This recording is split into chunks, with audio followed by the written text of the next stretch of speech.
요한복음 4장 1절부터 14절까지 말씀. 요한복음 4장 1절부터 14절까지의 말씀 함께 보겠습니다. 함께 읽겠습니다. 시작. 예수께서 제자를 삼고 세례를 베푸시는 것이 요한보다 많다는 말을 바리새인들이 들은 줄을 주께서 아신지라. 예수께서 친히 세례를 베푸신 것이 아니요 제자들이 베푼 것이라. 유대를 떠나사 다시 갈릴리로 가실새 사마리아를 통과해야 하겠는지라. 사마리아에는 수가라는 동네에 이르시니 야곱이 그 아들 요셉에게 준 땅이 가깝고 거기에 또 야곱의 우물이 있더라. 예수께서 길 가시다가 피곤하여 우물 곁에 그대로 앉으시니 때가 6시쯤 되었더라. 사마리아 여자 한 사람이 물을 길러 왔으며 예수께서 물을 좀 달라 하시니 이는 제자들이 먹을 것을 사러 그 동네에 들어갔음이로라. 사마리아 여자가 이르되 당신이 유대인으로서 어찌하여 사마리아 여자인 나에게 물을 달라 하나이까 하니 이는 유대인이 사마리아인과 상종하지 아니하니라. 예수께서 대답하여 이르시되 내가 만일 하나님의 선물과 또 내게 물 좀 달라 하는 이가 누구인 줄 알았더라면 내가 그에게 보하였을 것이요 그가 생수를 내게 주었으리라. 여자가 이르되 주여 물 기를 그릇도 없고 이 우물은 깊은데 어디서 당신이 그 생수를 얻게 싸움나이까. 우리 조상 야곱이 이 우물을 우리에게 주셨고 또 여기서 자기와 자기 아들들과 짐승이 다 마셨는데 당신이 야곱보다 더 크니까. 예수께서 대답하여 이르시되 이 물을 마시는 자는 다시 목마르리니와 내가 주는 물을 마시는 자는 영원히 목마르지 아니하리니 내가 주는 물은 그 속에서 영생하도록 솟아나는 샘물이 되리라. 아멘. 목마름이라고 하는 제목으로 함께 은혜의 말씀을 나누기를 원합니다.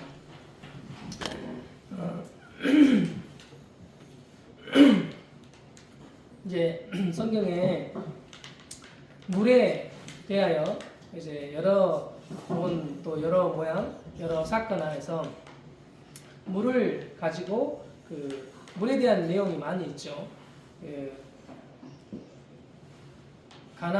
이스라엘 백성이 애굽에서 나올 때 홍해에 물이 갈라지고 홍해를 지나는 엄청난 사건들이 있었고, 그리고 광야의 삶을 살 때도 늘 이제 물이 없어서 이제 물을 달라라고 하는, 그래서 반석에서 물이 나오기도 하고, 이스라엘 백성이 홍해를 지나서 목이 말릴 때 마라라고 하는 물을 만났는데 거기 그 물이 이제 먹을 수 없는 쓴 물이었던 그런 이야기. 또 세례를 베풀 때 물로에 담그는 이런 이야기.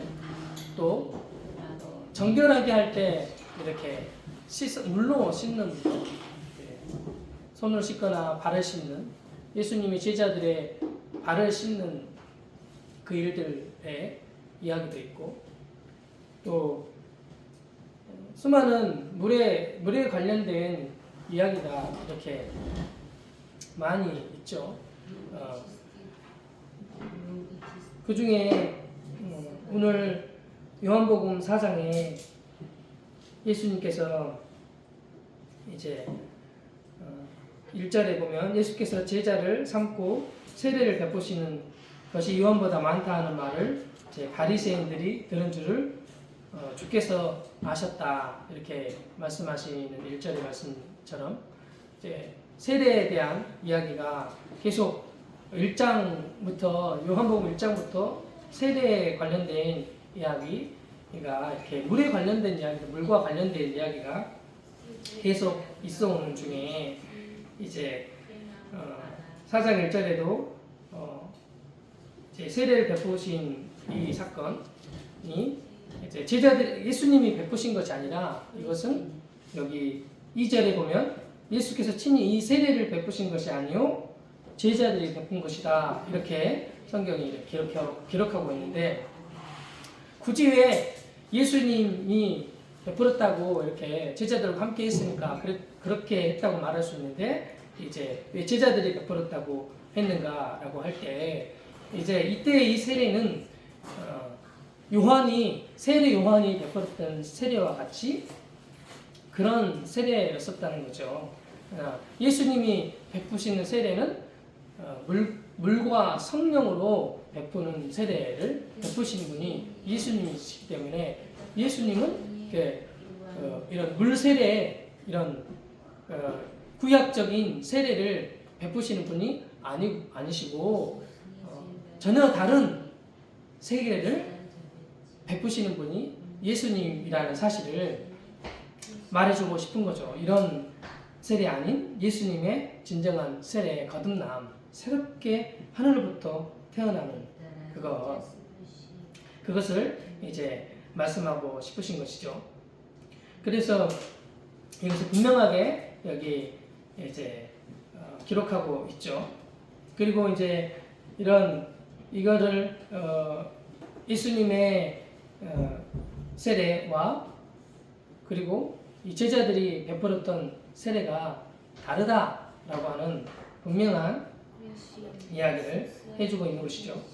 그리고 나서 예수님이 이 세례를 주로 베풀었던 곳이 다른 곳에서는 베풀지 않으셨나 봐요. 이 성경을 보니까 이 유대 지역에서 세례를 베풀었고 그 다음에 거기를 떠났다라고 하는, 그래서 다시 갈릴리로 가실세라고 표현하고 보니까 유대에서 갈릴리로 갈 것을 결정하시고 이렇게 가신 거죠. 목적지가 있는데 그곳은 갈릴리라는 것이죠. 갈릴리 호수 그쪽 지역으로 이제 가시기를 결정하시고 이제 떠나셨는데, 여기 떠나다, 유대를 떠나다, 이렇게 떠나사 이렇게 말했는데 이 떠난다고 하는 말이 이제 하나님이 함께 하는 것이 구원이고 하나님이 떠나버리면 그건 심판이거든요. 그러니까 하나님이 우리에게 계실 때 그거는 구원이 지속되는 거고, 하나님이 떠나시면 이제 심판, 지옥과도 같은 것이죠. 근데 예수님이 육신의 몸을 입고 있으셨기 때문에 예수님이 모든 곳에 동일하게 계실 수는 없으셨어요. 그리고 예수님이 계시는데 어떤 한정된 장소와 시간에 제한을 받으시고 거기 계셨던 분이 이제 예수님이신데, 예수님이 함께하는 곳에는 늘 어떤 일이 있었냐면 병든 자가 낫게 되어지고 눈먼 자가 눈을 뜨게 되어지고 또 문둥병자가 치료함을 입게 되어지고 정죄를 받은 자가 정죄를 받지 아니하고 거기서 자유를 얻게 되어지고 또 먹을 것이 없었던 이들에게 생명의 떡이 되시는 그 오병이어 사건을 통해서 양식을 허락하여 주시는, 그분이 계신 곳에는 항상 풍성한 것들이 있었던 거죠. 그러니까 그분이 계신 곳에는 또 풍성하신 말씀이 있었거든요. 진리를 마음껏 이제 나누시는 것들이 있어서 그분과 함께하는 이들에겐 먹을 꼴이 있었던 거예요. 육신의 것도 있었고 영적인 꼴도 있는, 그분이 함께 하시면 그냥 부족함이 없는 만족한, 뭘 더 추가하지 않을 때는 그 마음이 그 예수님과 함께 할 때 있었다는 거죠. 예수님을 떠나면 하나님에게서 떠나 있는 상태는 결핍 가운데 있고 그런 목마름 가운데 있으며 그것이 채워지지 않으면 만족할 수 없는 생명이라는 거죠. 그런데 유대를 예수님이 떠났다라고 하는 그리고 이 떠난다고 하는 심판의 의미도 있지만 또 떠났다고 할 때 예수님 자신이 스스로 내가 여기서 떠날 거야 하고 스스로 그렇게 하신 것이 아니라 보내심을 받으신 거예요. 그러니까 성령으로 말미암아 그냥 이제 성령을 밀어내시는, 가게 하시는 것을 따라 예수님이 가신 거죠. 예수님이 스스로 하신 것이 하나도 없으시거든요. 성령께서 아버지께서 원하시는 것, 성령께서 인도하신 바대로 이렇게 가셨던 분이 예수님이시거든요. 심지어는 시험을 받을 때에도 마태복음 4장에도 마귀에게 시험을 받으실 때도 예수님이 내가 마귀를 이겨버리려 하고 가신 게 아니고 성령이 광야로 몰아내시는 이 일을 하셨거든요. 그렇게 인도함을 받았다는 거죠.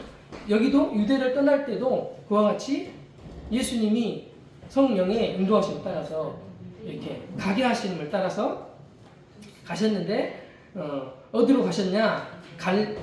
갈릴리로 가신 거죠. 다시 갈릴리로 갔다 여기 말하죠. 다시 거기에 갈릴리 지역에 있다가 이제 유대로 왔는데 다시 있었던 곳으로 이제 가시는데 여기 4절에 보면 사마리아를 통과하여야 하겠는지라 이렇게 말씀하고 있는데 원래 유대인들이 이제 길을 갈 때 사마리아가 이렇게 유대와 저 위쪽 갈릴리 지방으로 가는 지역 안에 그 중간에 있는 지역이 사마리아라고 하는 지역이 있는데 그 지역을 통과할 때 곧장 그 마을 중심으로 통과하지 않고 이렇게 옆쪽으로 뺑 돌아서 이렇게 갈릴리로 갔어요. 왜냐하면 이 사람들은 더럽다고 여겼기 때문에 그래요. 왜 더럽냐?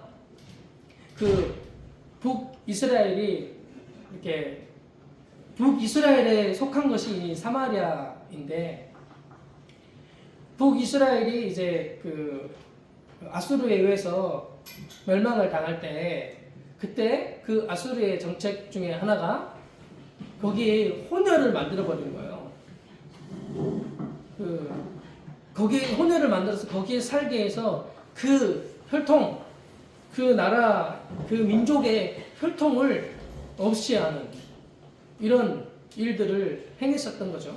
그래서 여기는 그러니까 그 혼혈된 사람들이 여기 살았던 곳이 이 사마리아라고 하는 지역이었어요. 근데 유대인들은 스스로가 정통이다라고 여기며 그렇게 살았던 것이 유대인데 그 지역이 이제 예루살렘이잖아요. 거기 유대인 살았던 그 지역. 그 사람들은 이제 자기가 정통이다. 저기는 혼혈하다. 이렇게 여기고 우리는 다르다라고 이제 경계를 치고 있었던 거죠. 그리고 더럽다고 여기고 그러니까 그 마을을 길을 지나는 것도 안 하는 거예요. 그리고 돌아서 이제 가는 이런 지역이 바로 사마리아라고 하는 지역인데 예수님이 사마리아를 통과하여야 하겠는지라 이렇게 한 거죠. 이때도 동일하게 예수님은 스스로 그렇게 한 것이 아니라 성령의 인도하심을 따라서 그 길을 통과하여 가신 거죠. 그리고 예수님은 하나님 여기 이 땅의 삶을 예수님이 사실 때 하나님으로서 이 땅의 삶을 사시는 게 아니고 예수님은 인간의 삶을 예수님이 사셨어요. 예수님의 사심은 하나님이시니까 다 보고 다 알고 사람의 마음을 다 막 꿰뚫고 이렇게 그리고 미래를 알고 그렇게 갔었던 그런 분이 아니고 그 육신을 입고 있는 사람으로서 인성을 가지신 분으로서 스스로 하신 것이 하나도 없으셔요.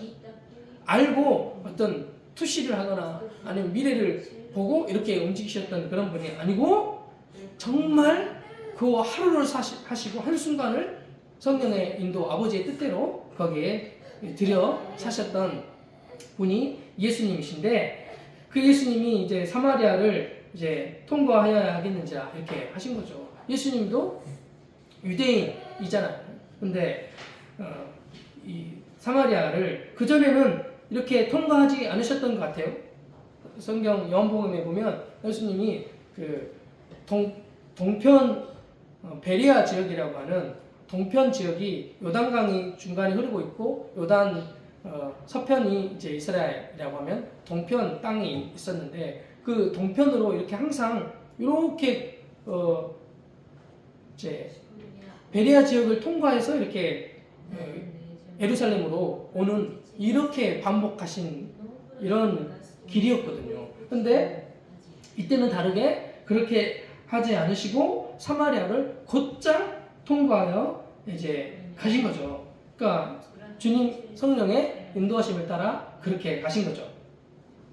그렇게 이제 사마리아를 통과하는데 쉽지는 않죠. 유대인 그냥 유대인으로서 사마리아를 통과한다는 부정함을 당하겠다고 하는 이런 거죠. 그리고 그런 유대인은 유대인의 정통과 유대인이라고 하는 자기 정체성 그리고 그 또 우월한 선민 의식이 있었던 것이 유대인들이잖아요. 그런데 그런 것들을 이제 벗어버리고 거기를 이제 통과하는데 예수님만 함께 간 게 아니고 제자들도 함께 그 길을 이제 통과하는 그런 시간들이 있었죠. 우리에게 이런 어떤 벽들이 있잖아요.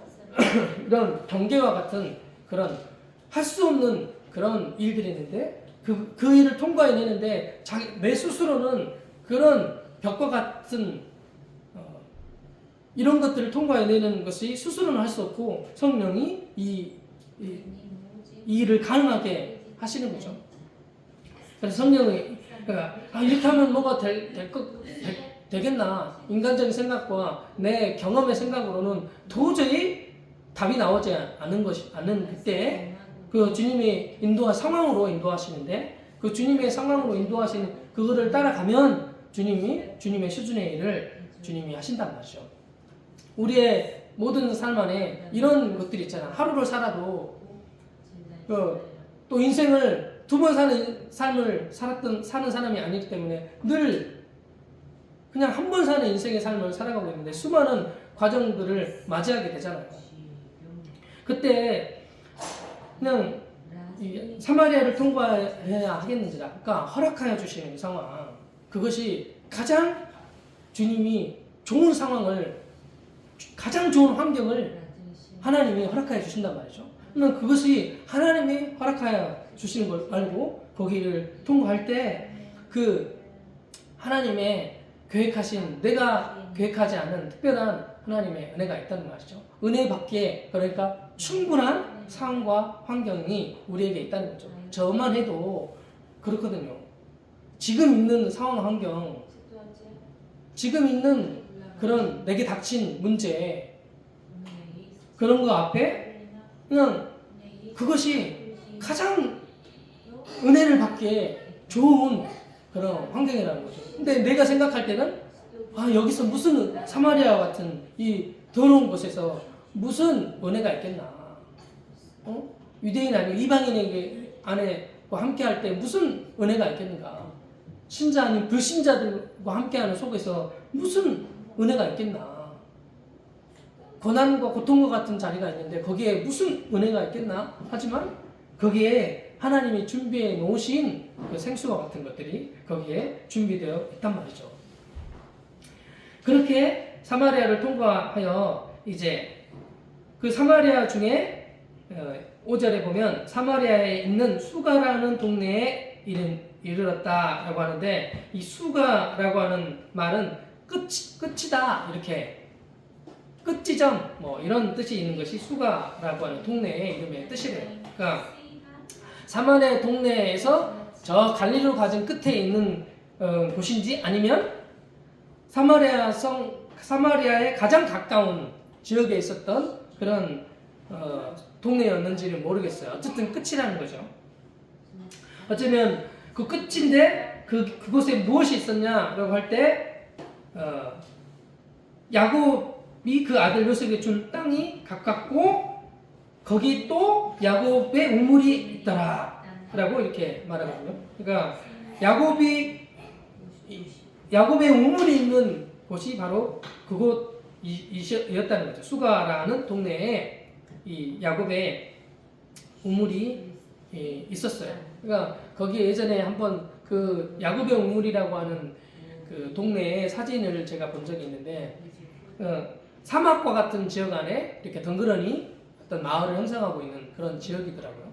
그게 이제 야곱의 우물이라고, 지금도 그곳이 야곱의 우물이라고 이렇게 불려지는 곳을 본 적이 있는데, 그러니까 그렇게 거기까지 가려면 그 과정 가운데 아주 아침에 일찍 출발해서 빨리 도착했으면 좋겠는데, 아마도 도착한 시간이 언제쯤이었냐 여기 말하면 예수께서 길 가시다가 피곤하여 우물 곁에 그대로 앉으시니 때가 6시쯤 되었더라 이렇게 말하거든요. 6절에. 그러니까 12시 정오예요. 정오 12시쯤 된 거예요. 그러니까 걸어서 가는 중에 뭐 다른 사역을 하셨을 수도 있어요. 그리고 나서 이제 도착한 그 시간이 12시가 돼서 햇볕이 아주 내리쬐고 누구도 움직이지 않은 그런 시간이었던 거죠. 그 시간이 뭐 11시, 12시 되면 12시부터 2시까지 아주 3시까지 그렇고 아주 뜨겁잖아요. 아침에 뭐 아침을 맞이해서 아침에 어느 정도 시간 동안은 좀 이렇게 그렇게 덥지는 않고 이렇게 움직일 수 있지만 점심쯤 되면 이제 움직일 수 없을 만큼 그늘이 없거든요. 거의 대부분 그늘이 없어요. 물이 있는 지역도 뭐 갈릴리나 아니면 이스라엘 그 지역에 좀 물이 많고 나머지 지역에는 물이 별로 없어요. 그리고 나무도 별로 없단 말이죠. 그런 뭐 이렇게 돌짝바닥과 같은 그런 곳이에요. 대부분 그 이스라엘 지역이. 근데 그런 지역을 지나서 갔으니 얼마나 이제 힘들고 또 목이 말랐겠어요. 그런데 그러는 중에 이제 더 이상 갈 수 없을 만큼 되었던 그때, 그러니까 누구도 그 시간에 또 움직이지도 않아요. 그 시간에는 다 쉬어. 잠을 자거나 집에 있거나 밖을 돌아다니지 않는단 말이죠. 그런 시간에 거기에 이제 이렇게 우물에 딱 이렇게 멈춰서게 됐고, 거기에 이제 예수님이 앉으셨는데, 그때 이제 한 여자가, 사마리아 여자 한 사람이 물을 기르러 왔음에 예수께서 물을 좀 달라고 이렇게 하셨는데, 이때는 이 제자들이 이미 먹을 것을 사러 그 동네에 들어갔어요. 그러니까 이 우물은 동네와 거리가 어느 정도 떨어져 있는 곳에 이 우물이 있었던 것이죠. 그러니까 아무도 없을 때 이제 그 여자가, 제자들이 없었을 때 그 여자가 사마리아 여자인데 이름도 없어요. 그 여인이 와서 이제 왔는데 그 여인은 물을 길러 왔대요. 그러니까 많은 사람들이 움직이지 않을 때 물을 길러 왔던 그 여자인데, 그러니까 움직임이 전혀 없을 때 아침에 올 수도 있는데 그 시간에 온 거죠. 점심시간에 12시에. 왜 그때 왔나 라고 할 때, 그러니까 좀 사람들의 눈을 피하고 또 혹은 사람들과 마주치고 싶지 않은 뭐 이런 사람, 그리고 사람들에게 이렇게 어떤 이렇게 좋은 영향을 미쳤던 그런 사람은 아니고, 그 여인은 아니었고, 뒤에 읽어보면 알지만, 그런 이제 자기를 보이고 싶지 않은 그런 여인이었던 거죠. 왕따와 같은 그런 삶을 살고, 사람과 이제 접촉함이 없는 그런 삶을 살았던 여인이 이제 이 사마리아 여자였었던 거죠. 그리고 그런 여인이었는데 예수님을 이제 만나게 됐을 때 예수께서 이제 물 좀 달라라고 하셨는데, 그러니까 예수님이 사마리아 여인을 만났잖아요. 사마리아 여인 만났는데 이 여인을 만난 게 예수님이 작정하신 게 아니에요. 예수님이 하나님이셔서 다 알고 제자들을 보내고 이 사마리아 여인이 올 것을 예상하고 거기에 갔었던 게 아니라고요. 진짜 예수님은 사람이시라고요. 다만 성령의 인도함을 받아서 이렇게 갔고, 지금 육신이 너무 연약해요. 이사야 53장에 보면 그는 흠모할 만한 그 몸을 가지신 분, 얼굴을 가지신 분도 아니에요. 우리 성화는 뭐 멋있게 그려져 있지만 흠모할 만한 얼굴을 가지신 분도 아니고 그런 몸집을 가지신 분도 빈약해요. 언약해요. 그리고 그분은 병이 들었어요. 그러니까 병을 많이 가지고 계셨던 분이라고요. 모든 질고와 어려움을 붙들고 계셨던 분이시단 말이에요. 일반 제자들은 멀쩡했잖아요. 제자들이 멀쩡했잖아요. 지금 다 움직였는데 예수님은 왜 힘드냐고요. 예수님은. 제자들은 마을로 갔거든요. 다들. 근데 예수님은 그렇게 움직일 만한 힘이 없었다. 아주 연약한 중에 연약했던 분이 예수님이셨던 거죠. 그리고 거기서 물을 뜰 만한 뭐 바가지도 없었지만 그런 힘도 없을 만큼 그렇게 힘이 빠져있는 상태에서 여인에게 그 남자가 이렇게 물 좀 해달라고 그렇게 어디 그렇게 해요. 그렇게 하진 않잖아요. 여인에게 물을 좀 달라고 할 만큼 그만큼 연약하신 분이 바로 예수님이셨다는 거죠. 그리고 그 사마리아 여인도 이제 뭐 보잘것이 없고 천대를 받으며 그 시간에 왔었던 여인인데 정말 목이 말랐던, 그러니까 육신의 목이 말른 게 아니라 영혼의 목이 말랐던, 영의 목이 말랐던 정말 진정한 목마름이 있었던 여인이었어요. 누구도 그녀를 취급해주지 않은, 가까이 하지 않은 그런 연약한 여인이었다는 거죠. 아주 보잘것없고 천대를 받고 그리고 누구도 알아주지 않는, 상종을 하지 않은 그런 여인이었다는 거죠. 남편을 6번 갈아치울 만큼 그런 여인이었었던 거죠. 그러니까 아주 그냥 목마름에 자기를 6번이나 결혼했으니까 얼마나 이제 많은 시간 동안 그런 시간들을 겪었겠어요. 뭐 어쩌면 결혼했는데 남편이 계속 죽어나는, 결혼하면 남편이 살다가 남편이 죽으면 또 새 시집을 갈 수 있잖아요. 그런데 그것을 반복해 얼마나, 만약에 그런 여인이었다면 저주받은 여인이에요. 완전히 그 남편 잡아먹는 여인이라고 말을 들을 만큼 한국에서는 그렇겠죠. 그리고 그렇지 않아도 창녀와 같이 자기 몸을 이렇게 파는 그런 비천한 여인인 거죠. 아주 보잘것없는 여인인데 그 여인에게 그와 같은 여인이 정말 그 은혜를 받기에 충분한 여인이라는 거예요. 우리에게 제가 이런 우리 삶을, 제 삶을 바라보고 우리 지체들을 바라보고 뭐 엄청난 비전을 받고 또 혹은 뭐 복음을 깨닫고 이제 어떤 헌신을 하고 이렇게 한다고 하지만 근데 그냥 솔직히 육신의 눈으로 바라볼 때, 그리고 뭐 어떤 사역이라 하면 사역의 눈으로 바라볼 때, 사역자의 눈으로 바라볼 때, 혹은 선교사다 그러면 선교사의 눈으로 바라볼 때, 그러니까 비교적으로 상대적으로 이렇게 바라볼 때 아주 보잘것이 없고, 여기에 무슨 은혜가 있겠는가? 아니, 뭔 선한 것이 날 수 있겠는가? 아주 보잘것이 없고, 이렇게 정말 어떤 지체가 말한 것 같으면 아주 썩은 공동체라고 할 만큼 세상에 그냥 일반적인 일하는 사람들, 그냥 일해서 벌어먹고 사람들 그런 수준도 안 되고, 세상에 어떤 사람들 수준도 안 되는 거예요. 그냥 평범한 사람의 수준도 안 돼요. 그러니까 수준 이하는 거죠. 수준을 이하고 삶을 보면 그렇고 시간을 지키는 거나 아침에 일어나는 거나 잠을 아주 그냥 자기 마음대로 이렇게 살아가는 이런, 그냥 상대적으로 그랬단 말이죠. 이렇게 이런 제가 보기에 그랬단 말이에요. 여기에 무슨 은혜가 있겠는가.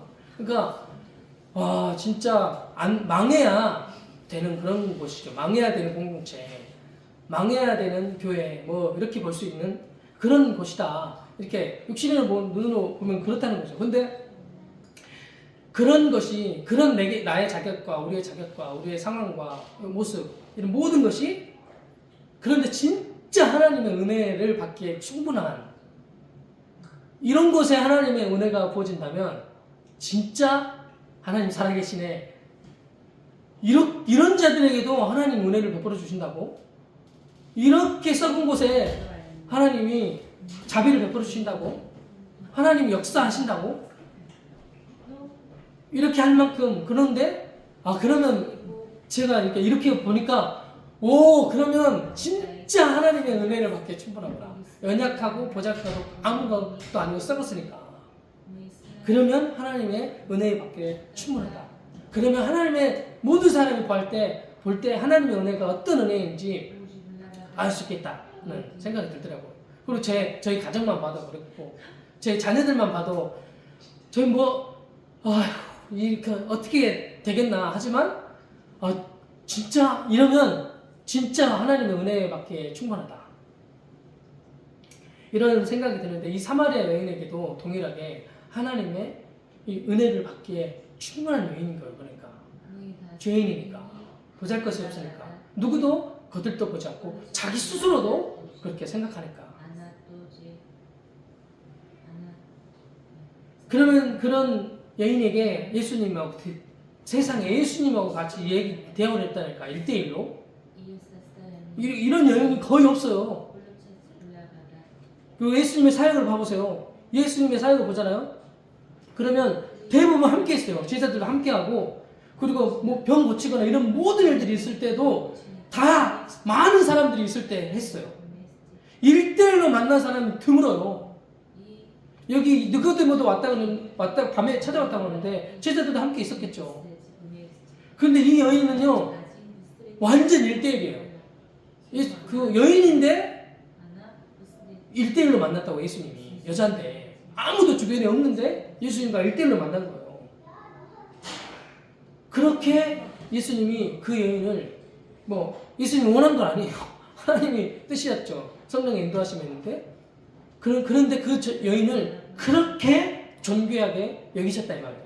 그렇게 보잘것없는 여인을 가장 가치 있는 여인으로 두시고 그 여인은 1대1로 만나주셨다니까요. 그냥 다가오지 않으셔서 그렇지만 유명하신 분들 있잖아요. 이때 이미 예수님이 유명하셨어요. 유명하신 분들 한번 만나려고 해보세요. 유명한 목사님들 한번 만나려고 해보세요. 안 만나줘요. 그 입구에서 바로 차단이에요. 주변에 가지도 못해요. 만나려고 하면요 어떻게 해야 되는지 아세요? 수백만 원 내야지 만날 수 있어요. 유명하신 분 만나려고 해보세요. 그냥 안 만나줘요. 유명하신 분이, 그리고 엄청 유명한 누구야? 어떤 장윤정이라고 하는 가수는 노래 한 곡만 부르러 와도 500만 원, 1000만 원이에요. 그리고 유명한 무슨 심리학 하시면서 아동교육 하시는 오은영 박사님이라고 하신 그분도요, 만나려면요, 수백만 원 줘야 돼요. 그분하고 1대1로 만약에 여러 명이 같이 이렇게 상담할 수도 있고, 여러 명이 함께 이렇게 강의할 수도 있잖아요. 그것보다 한 사람을 만나가지고 이렇게 1대1 양육을 해주는 거 있잖아요. 1대1 상담 이렇게 해주면 수천만 원 줘야 돼요.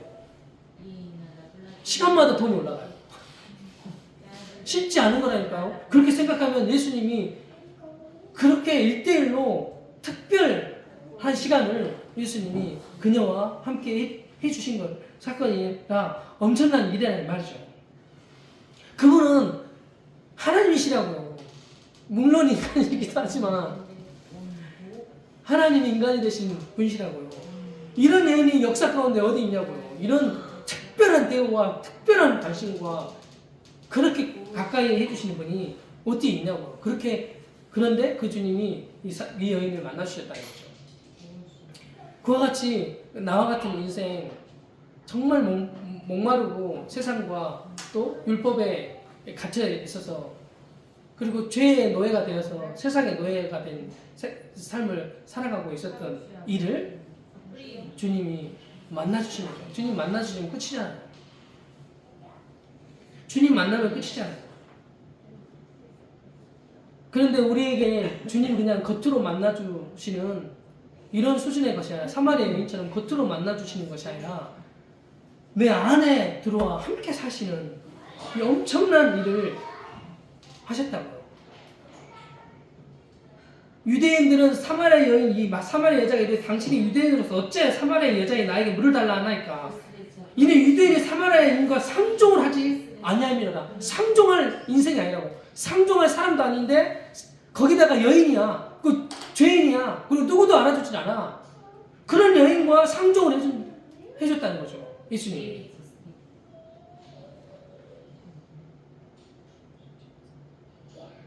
거룩하신 분이 더러운 인간과 상종을 해주시는 그 은혜를 허락하여 주신 거죠. 그냥 취급하지 않아도 되는, 그냥 내버려둬도 되는 인생을 겉으로 만나주실 뿐만 아니라 예수님은 내 안에 들어와 계시는, 더러운 나와 연합해 계시는 분이 주님이신 거죠. 예수께서 대답하여 이르시되 내가 만약 하나님의 선물과 또 내게 물 좀 달라는 이가 누구인 줄 알았더니 내가 그에게 구하였을 것을 그가 생수를 내게 주었으리라. 생수, 영원히 목마르지 아니하는 생명을 주었으리라. 이렇게 말씀하신 거죠. 그 여자가 이르되 주여 물기를 그릇도 없고 우물을 깊은데 어디서 당신이 그 생수를 얻어서 내게 주겠습니까? 알아듣지 못한 거죠. 생수를 준다고 하니까 무슨 말인지 이해는 모르고 말한 거죠. 그러면서 하는 말이 우리 조상 야곱이 이 우물을 우리에게 주셨고 또 여기서 자기와 자기 아들들과 짐승이 다 마시는데 당신이 그 야곱보다 더 큽니까? 라고 이렇게 말한 거죠. 야곱의 우물, 당신이 그 야곱보다 큽니까? 라고 하니까 그 야곱보다 크신 분이시죠. 야곱의 우물이라고 할 때 야곱은 옛사람을 상징하는 거잖아요. 옛사람. 야곱이 옛사람, 그 거짓말하는 자잖아요. 근데 이 지렁이 같은 야곱아 할 때 거짓말하고 속이고 사기꾼이었던 이름을 가진 자가 이 야곱인데 옛사람인 거죠. 근데 새사람 야곱은 이름이 바뀌었죠. 이스라엘로. 근데 이 야곱의 우물, 계속 목마름이 지속될 수밖에 없는 야곱의 우물. 수많은 종교 생활, 기도 생활, 묵상, 수많은 겉으로부터 뭔가를 채우려고 하는 이런 야곱의 우물과 같은 옛사람으로서 계속 그걸 먹어도 목마를 수밖에 없는 그런 우물물을 먹고 살았던 인생. 그가 바로 너 사마리아 여인 너야. 그런 계속 채워도 목마름, 해결할 수 없는 목마름, 영적인 목마름, 어떤 것에 목마른지도 스스로 모르는, 그래서 항상 찾고 구하는 이런 목마름 가운데 있었던 인생. 그리스도 안에 들어왔다고 말하고 또 성도라는 이름을 가지고 또 목사라고 하는, 선교사라고 하는 이런 이름을 가지고 있는데 계속 동일하게 야곱의 우물을 먹고 경건의 노력과 일심으로 그 목마름을 해결해 보려고 어느 만큼만 목마르겠죠. 한번 마시면 그때 잠깐 갈증 해소 되잖아요. 물은. 그리고 우리의 삶 안에서 어떤 신앙적인 열심, 최선, 노력, 일심, 이런 경건의 어떠함은 일시적인 만족을 얻게 되어지거든요. 근데 지속적인 만족은 안 돼요. 또 목말라가지고 또 가서 우물을 파야 돼요. 또 그 우물을 물을 자기가 길러서 먹어야 돼요. 마셔야 돼요. 자기 열심이 항상 이렇게 감이 돼야 되는 그런 옛사람, 야곱과 같은 그런 야곱의 우물을 마셔야 되는 인생. 예수께서 대답하여 이르시되 너희 이 물을 마시는 자는 다시 목마르느니와 이 경건의 열심과 옛사람으로 속한 그 삶을 사는 이것은 계속 반복된 다시 목마르고 다시 목마른데, 그런데 내가 주는 물을 마시는 자는 영원히 목마르지 아니하리니 내가 주는 물은 그 속에서 영생하도록 솟아나는 샘물이 됩니다. 내가 주는 물이 뭐예요? 생명. 내가 주는 물, 영생수, 성령을 주시는 거죠. 그러면 목마르지 않는 내 안에 넘치니까, 항상 넘쳐 흐르니까 목마르지 않은 진정 인생에게 이 목마름, 예수님을 만나야 하고 또 예수님 만난다는 건 하는 것은 그 안에 거하는 예수님이 밖에 계시는 게 아니고 밖에 예수님이 계셔도 엄청난 일들을 체험하거든요. 제자들은 밖에서 일하시는 예수님을 체험하고 수많은 기적을 맛보았잖아요. 그런데 또 가서 그분을 가까이 가야 그분을 만날 수 있는 시간과 공간에 제한을 받고 계시는 그분을 가서 내가 만나야 그때야 만족을 얻을 수 있는데 그런데 내 안에 계시는 그리스도는 시간을 공간을 넘어서 함께 하시는 그리고 내 경건의 어떠함과 상관이 없고 내 감정의 어떠함과도 상관없어요. 내 환경의 어떠함 또 내가 가진 지식이나 많은 어떠함과 상관없이 속에서부터 흘러 넘치는 그 생명 진정한 생명 목마르지 않은 생명 더 다시 우물 길로 가지 않아도 돼요. 그러니까 다시 누군가를 찾으러 가지 않아도 돼요. 이런 사역 저런 사역 또 이런 일 저런 일 이런 경건의 생활 저런 경건의 생활 경건의 생활의 끝 이제 열심히 경건에 열심으로 묵상을 했던 어떤 분의 간증을 들어본 적이 있는데 묵상을 하루에 2시간 3시간씩 가지고 엄청난 충만하게 있다가 어떤 사건을 맞이하면 모든 묵상했던 그 모든 충만했던 건 다 사라지고 분노가 올라오는 기도 중에 가장 최상의 기도 나를 위한 것도 아니고 타인을 위한 기도 열방을 향한 기도를 하는데 2시간 3시간씩 기도하고 충만하는데 지체를 만났는데 지체가 치약 잘못 짜는 이것 때문에 화나가지고 막 신발 똑바로 안 넣는다고 이런 것들이 화나가지고 막 그 모든 경건을 다 쏟아버리는 그래도 나는 괜찮아 그래도 나는 정신통을 자기 확신하면서 내가 그래도 묵상을 했으니까 그래도 기도했으니까 그것으로 내가 화낸 것은 아무 괜찮아 이렇게 그런 자기만족으로 그 정신통일의 삶을 살았던 인생이 끝이 나고 어제 고백했던 것처럼 밭인데 돌짝밭인 거예요. 돌짝밭 우리가 밭인데 돌짝밭이야. 근데 엄청난 일은 대단한 것은 그 돌짝밭에 보화가 있다는 거예요. 그럼 그 밭을 버리겠어요? 안 버리죠. 이 돌짝밭의 가치는 보화가 있는 것이 이 돌짝밭에는 가치가 있는 거예요. 아니 보화 없으면 가치 없죠. 그와 같이 우리의 인생이 돌짝밭과 같은 그런 밭이라고 내가 그런 내 안에 그러나 그럼에도 불구하고 보화가 계신 주님이 사시는 성전이라는 거예요. 그러니까 거룩한 거예요. 그러니까 가치가 있는 거예요. 그러니까 가치 있는 인생이라는 거죠. 주님이 내 안에 사시기 때문에.